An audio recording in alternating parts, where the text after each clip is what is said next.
क्या आपको याद है लास्ट टाइम आपने नेल्स कब कट किए थे? ऑफ कोर्स याद ही होगा।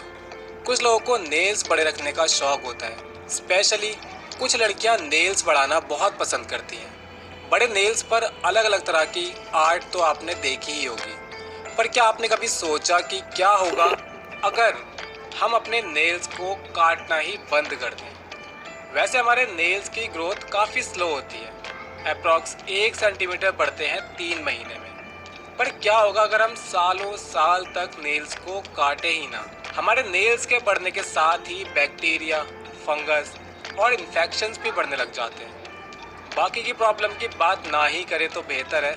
आप खुद ही समझ सकते हैं कि बड़े नेल्स से और कितनी प्रॉब्लम्स हो सकती हैं। श्रीधर चिल्लल का नाम Guinness book of world record में दर्ज है। श्रीधर ने 66 साल तक अपने नाखून नहीं काटे। इन्होंने अपने नाखून 1952 में बढ़ाने शुरू किए थे और 2018 में काटे। इनके लेफ्ट हैंड के नेल्स की लेंथ 909 सेंटीमीटर थी। वैसे ये नाखून बड़े करने का ये ऑब्सेशन बहुत महंगा पड़ता है। इन बड़े नेल्स का वजन इतना ज्यादा हो गया था कि उनकी फिंगर्स डिसफिगर हो गई, यानी उनकी फिंगर टेढ़ी मेढ़ी हो गई और लेफ्ट हैंड ने काम करना लगभग बंद कर दिया। यही नहीं, नाखून के वेट ने लेफ्ट हैंड की नर्व्स को काफी सीरियस डैमेज पहुंचाया, जिस वजह से उनके लेफ्ट ईयर की हियरिंग एबिलिटी भी खत्म हो गई। तो नेल्स बड़े करने का शौक आपको काफी भारी पड़ सकता है। चलिए देखते हैं फैक्ट नंबर 6। 2 महीने बेड पर रहने के बदले नासा आपको 15 लाख रुपए दे रहा है।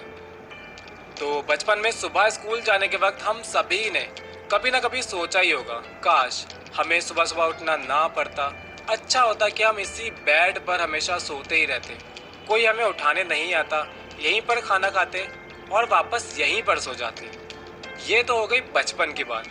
काफ़ी सारे लोग अब भी यही सोचते होंगे। खैर, आप नासा से 15 लाख रुपए जीतने के सपने देखना शुरू करो, उससे पहले आपको बता देते हैं कि ह्यूमन हाइबरनेशन कितना खतरनाक हो सकता है।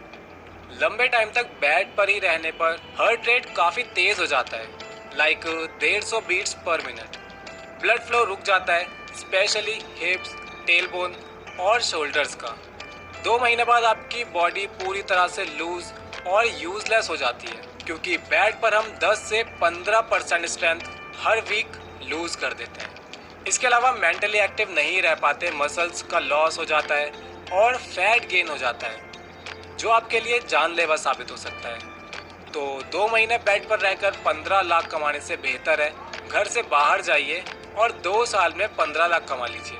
Fact number 5। म्यूजिक हम सभी को पसंद होता है। कुछ लोग लंबे टाइम तक ईयरफोन लगा कर रखते हैं, तो वहीं कुछ लोग स्पीकर्स में लाउड साउंड सुनते हैं। दोनों ही कंडीशंस में आपने अपने पेरेंट्स से सुना ही होगा कि इतना म्यूजिक मत सुना करो, बहरे हो जाओगे। आपके पेरेंट्स की ये बात काफ़ी हद तक सच भी है।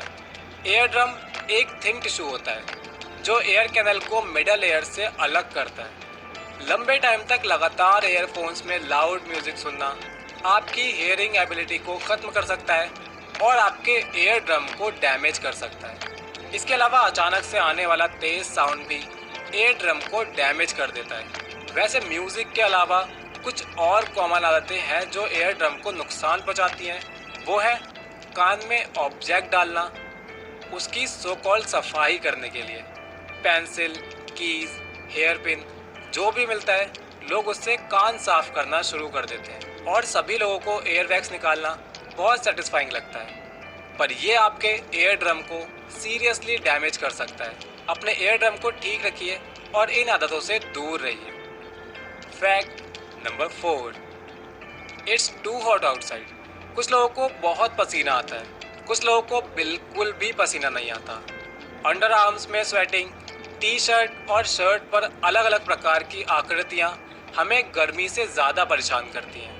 कुछ लोग रिलैक्स फील करते हैं कि उन्हें पसीना ही नहीं आता, पर पसीना ना आना is not a healthy sign for you. ये सिंपल सी कंडीशन आपके लिए बहुत खतरनाक हो सकती है। इवन हम कह सकते हैं कि आपके लिए जानलेवा भी हो सकती है। पसीना ना आने की इस कंडीशन को नाम दिया जाता है एनहाइड्रोसिस का।